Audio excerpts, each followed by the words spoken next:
What's going on, guys? This is Ryan with RK Outpost, and as you guys know, I like to keep an eye out for expanded universe articles, but this one I can't take credit for finding, and I have to thank Mary Mayhem, who actually sent me to this because she knew probably that it would trigger me a little bit, and it kind of does.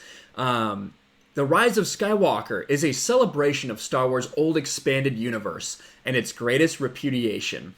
So just in the title, it's irritating, right? Because one of the huge problems that so many people that are fans of the expanded universe felt about this Disney trilogy, this sequel trilogy, in 2014, when they came in and they said, we're doing away with the expanded universe, we want to go for it on our own path, create our own things.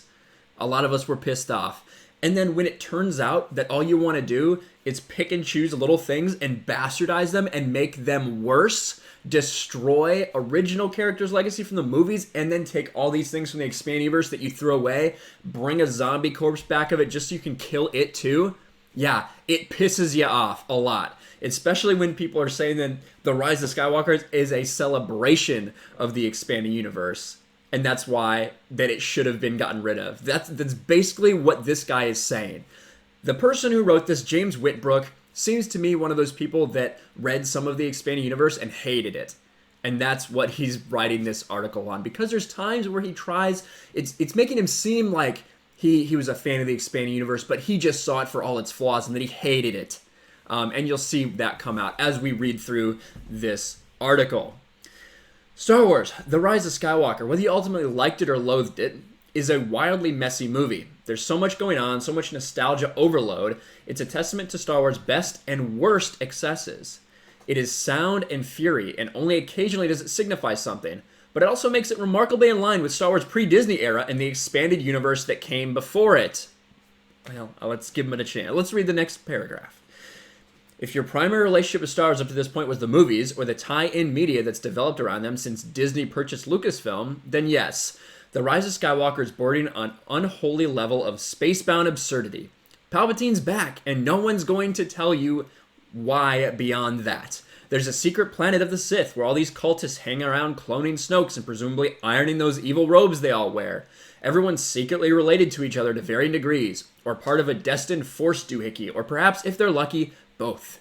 Generations of new heroes and villains are forced to deal with the dredged up messes of heroes and villains that came before them in a seemingly endless cycle of light versus dark, rebellion versus empire, Jedi versus Sith hysteria.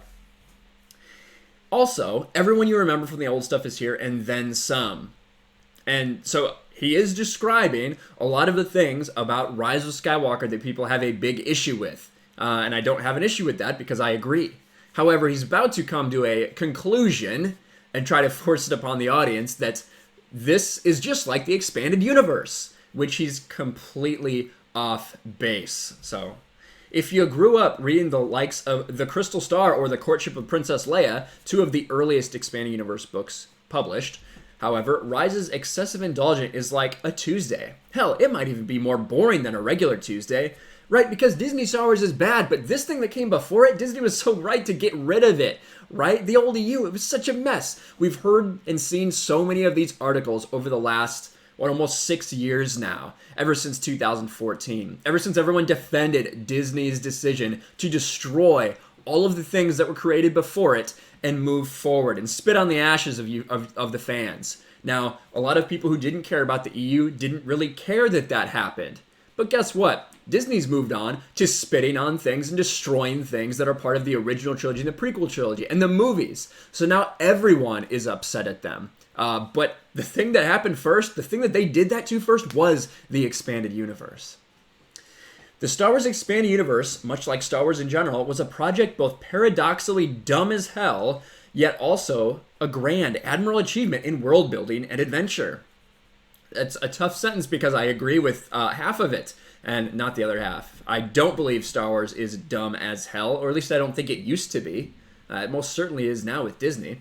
For decades, in books, comics, and games, every detail about the Star Wars universe, its far-flung past and even further flung future, was fleshed out. When there, I have to disagree with you because it wasn't a further flung future. It was 135, 140 years in the future was the furthest we got. But of course, we went back in the expanded universe 25,000 years. So that would be further flung past, right? That tells me that maybe you haven't read as much of the expanded universe as you would like to claim, James Whitlock. Anything was on the table, stretching the foundations of what Star Wars could be and what different aspects of the world meant to people and creatives who loved it. And then he goes into here some awesome things about the EU. And I agree that some of these things are awesome, but then he goes, and the next paragraph will come back and shit on it, which is the problem. You're a Starfighter fan? Cool. Here's excellent X-Wing books, laser focused on the military and political battles of a post-OT world. Spies and pilots and deadly dogfights. You like the Jedi? God, where to start? Here's an Ancient Adventures of Knights of the Old Republic. Dark Horse's frontline examination of the prequel trilogy at war with Republic Clone Wars comics. And I will say that the Clone Wars comic series are incredible. And if you like the cartoon Clone Wars, I would highly recommend you sometime check out maybe some of those Dark Horse comic books from the Clone Wars that don't necessarily match up completely with that Clone Wars, but it's very a little bit of a more adult feel and a little bit of a darker way of looking at the Clone Wars, and I think it's really awesome. Luke Skywalker's quest to carry on his master's legacy in the New Jedi Order series, or even the exploits of Cade Skywalker, haunted by the destiny of his bloodline. Literally, Luke's Force Ghost would show up and chide him for doing space drugs. In the future of Star Wars Legacy, which imagined a resurgent empire over a century after the movies. The Cade Skywalker factoid is another example of one of the expanding universe's joys. And again, so Luke Skywalker's ghost, I'll explain this a little bit. Luke Skywalker's ghost is trying to convince Cade Skywalker of what to do the right thing, to become and embrace his Jedi heritage again. And Cade Skywalker is doing drugs to basically cut himself off from the Force to get rid of Luke Skywalker so he doesn't have to listen to him. Luke Skywalker kind of haunting someone to try to turn him back to the light. Sounds a little bit like a Colin Trevorrow script, doesn't it? Yeah, it's not just J.J. Abrams that borrowed elements from the expanded universe. The wide remit to tell almost any kind of story within the realm of the galaxy far, far away meant that we know as Star Wars could be both compellingly grounded yet also frequently get weird as hell. The EU was a messy, messy thing. Let me read the rest. Everything flung at the interstellar wall all at once, and what didn't stick was often flung at the wall again and again. Now, this is always this thing. The EU was such a mess. I will tell you, having read, I would say maybe 95% of the expanded universe, I can tell you that just between the new sequel trilogy movies and the very little I've read in their canon, there are more problems with continuity and with canon and with world-breaking lore and not keeping in line with what came before it than there was in the entire expanded universe that spanned 35 years. So you can't sit here and say that EU is a mess compared to the Star Wars that we have right now, just in a couple years.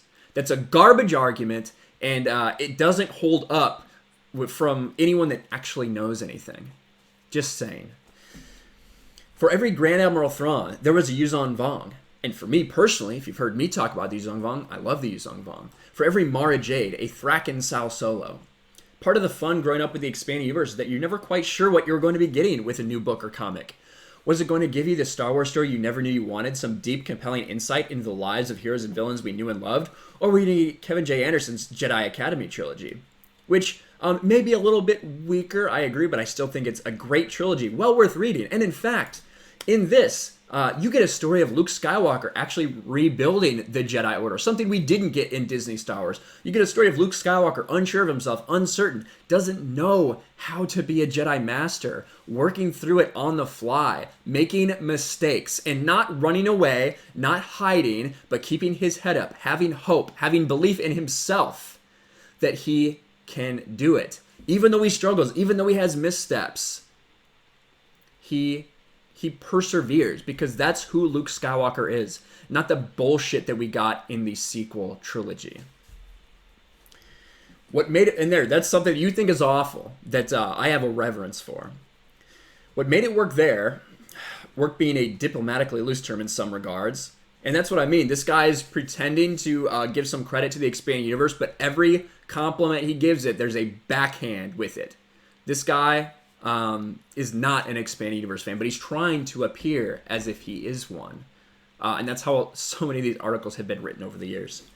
is that the old EU had literally decades to establish its characters, worlds, and conflicts. It had so much time to build up and, well, expand to bring us enough uncomfortably detailed and regularly outlandish backstory that by the time you're deep enough into it, the fact that Emperor's Palpatine has more clones than you can feasibly count, or that planet killers just pop up every 5 seconds, just becomes background radiation that has already completely saturated your body. There's a Luke Skywalker clone, and his name is Luke. Sure, got it. Chewie had a moon thrown at him, and I've gone through this before, how these people come and they say, oh, Chewie had a moon dropped on him. When if you've actually read that book, you will know that the way Chewbacca dies is so incredible and so heartbreaking and gut-wrenching. He didn't have a moon thrown at him. It's a ridiculous way to break it down. The absurd fanishness of it all, and the time it took out to really flesh out this mania is part of what made the expanded universe such an admirable feat. It was silly. It was occasionally incredible. It was quite often bad. And again, that is the problem with this guy. He doesn't like the expanded universe, but he's trying to tell you about it. But it was always gleefully, unabashedly Star Wars, and The Rise of Skywalker is proof that it never would have worked on screen.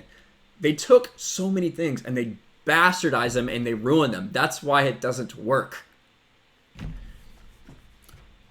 The sequel trilogy, as we know it, and the new expanded universe that has grown around it, hasn't had the luxury of time. It only existed for 6 years. The growing pains as it moved forward and the over-the-top nostalgic fan service forward as The Rise of Skywalker meant the inevitable exposure of what would have been left, or would have been some of the weaknesses in the old EU, hadn't been left as legends, and had been brought to the silver screen, warts and all.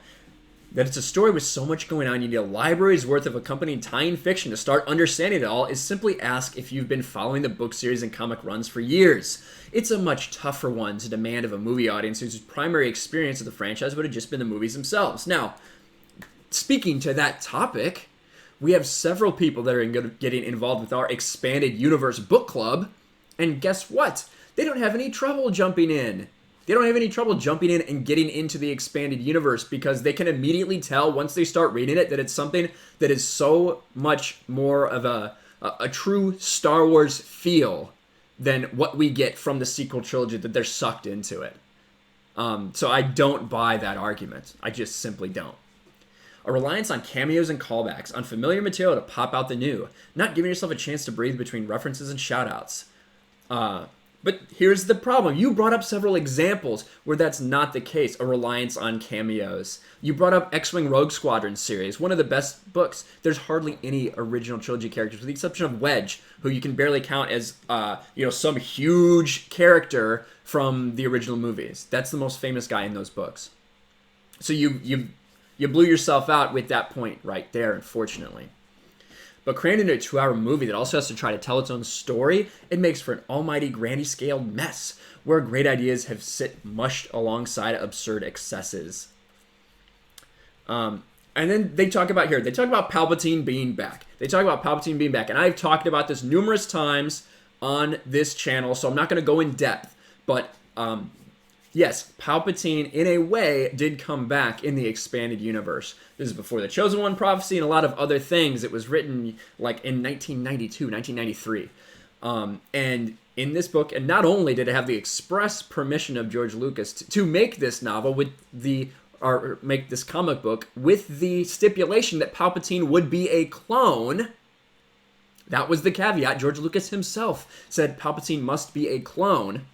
But they explained exactly how he came back, that his spirit, that basically his body did die, and his spirit remained, and his spirit inhabited a clone of himself. And that was the whole plot of the comic book series. But that's not what they did here. They said Palpatine's back. They explained nothing. They kind of explain a little bit if you buy the visual dictionary and all the tie-in stuff. But even then, they don't really explain it. That's the problem. You just brought him back. You tried to do parts of Dark Empire, and you ruined everything that it was. Years after it was first decided the EU had gotten too wild, too sprawling to ever be considered as a path for a Star Wars sequel film trilogy, to essentially get a culmination of that trilogy that emphasizes both the EU's most vivid pleasures while laying bare its greatest flaws, is perhaps an ironic thing, but it's also a reminder how the inevitability of this sort of franchise-based storytelling. You can pare it down and reboot it, sure, But the longer these worlds persist, the more stories are told in them, the more intertwined and expansive they become. Something as gleefully vanished to its own detriment, like Rise, can only be the inevitable conclusion. It's messy, but it's not always a bad thing. Sometimes just a reminder of how deeply, joyously silly these worlds can get. And in Star Wars' case, no matter how serious we can take it at all times, that it might be one of the silliest worlds of all. And that is all. Let me get this off the screen. It upsets me a little bit when people that aren't Expanded Universe fans, you can clearly demonstrate that in this probably heavily researched article that he did. He probably did read a couple things growing up. He probably didn't like it. That's pretty clear. That's where he's coming from, and that's fine. But to compare Rise of Skywalker to the Expanding Universe is one of the dumbest things I've ever heard. And the sequel trilogy in general, like I said at the beginning, one of the biggest issues is they take little things. They don't understand what Star Wars is, so they take little things that people liked from it, and they mash together and put it on screen, and they don't understand why what comes out, it isn't resonating with people. And this is a perfect example. You guys have heard me talk about the Expanded Universe. You've heard a lot of people, more and more people, in fact, are talking about it, because when people actually sit down and read it, the majority of people think that it is a great feeling of Star Wars, and much more true to Star Wars, to George Lucas's Star Wars, than the sequel trilogy.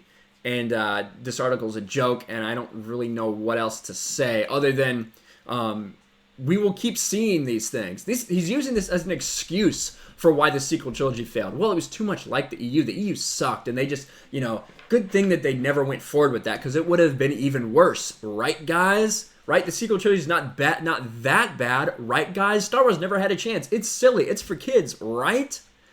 That's the kind of damage control spinning that you get from these pieces. But let me know your thoughts in the comments below about this article. A little bit longer video than usual. Sorry, it took me a while to get through that jumble. The article was just a mess, wasn't it? Yeah. But let me know what you think in the comments below. Make sure you smash the like button, subscribe to the channel, share this video, ring the bell for notifications, and I'll talk to you guys later.